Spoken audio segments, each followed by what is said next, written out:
పంచాయతీ ఎన్నికల్లో ఏకగ్రీవాల కోసం చర్చలు మొదలయ్యాయి. ఎన్నికల్లో ఎవరూ నిలబడకుండా చేయండి, గ్రామాల అభివృద్ధికి డబ్బులు ఇస్తామని పెద్దలతో చర్చలు పెడుతున్నారు ఆశావాహులు. ముఖ్యంగా తొలి విడతలో ఎన్నికలు జరిగే మండలాల్లో ఎక్కడ చూసినా ఏకగ్రీవాల కోసం బేరసారాలు కొనసాగుతున్నాయి.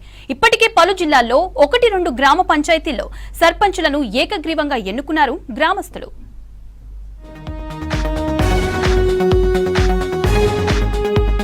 సర్పంచ్ ఎన్నికల ఏకగ్రీవాలకు బేరసారాలు మొదలయ్యాయి.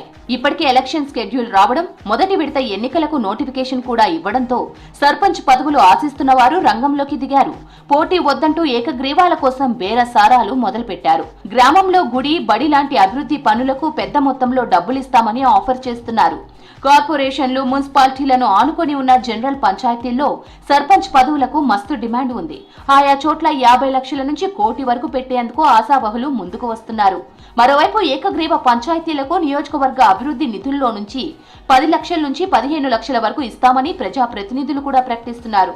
నామినేషన్ల ప్రక్రియ ప్రారంభం కాకముందే రాజన్న సిరిసిల్ల జిల్లా రుద్రంగి మండలం రూప్లా నాయక్ తండాలో సర్పంచ్ గా జవహర్ నాయక్ ను ఏకగ్రీవంగా ఎన్నుకుంటూ ఆ గ్రామస్తులంతా తీర్మానం చేశారు.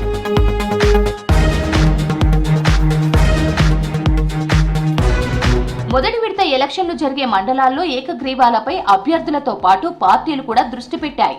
చాలా కాలంగా సర్పంచ్ కావాలని ఆశపడి రిజర్వేషన్ కలిసి రాకపోవడం వల్ల ఎలక్షన్లకు దూరంగా ఉన్నవారు, ప్రభుత్వ ఉద్యోగాల్లో ఉండడం వల్ల పోటీ చేయలేకపోయిన వాళ్లు ఇప్పుడు సర్పంచ్ కుర్చీ దక్కించుకోవాలని ప్లాన్ చేస్తున్నారు.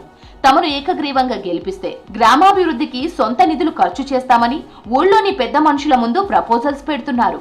గ్రామంలోని గుడి, బడి అభివృద్ధి కోసం డబ్బులిస్తామని ప్రతిపాదిస్తున్నారు. ఎవరూ పోటీ చేయకుండా చర్చించి ఒప్పించాలని, తీర్మానం చేయించాలని విజ్ఞప్తి చేస్తున్నారు.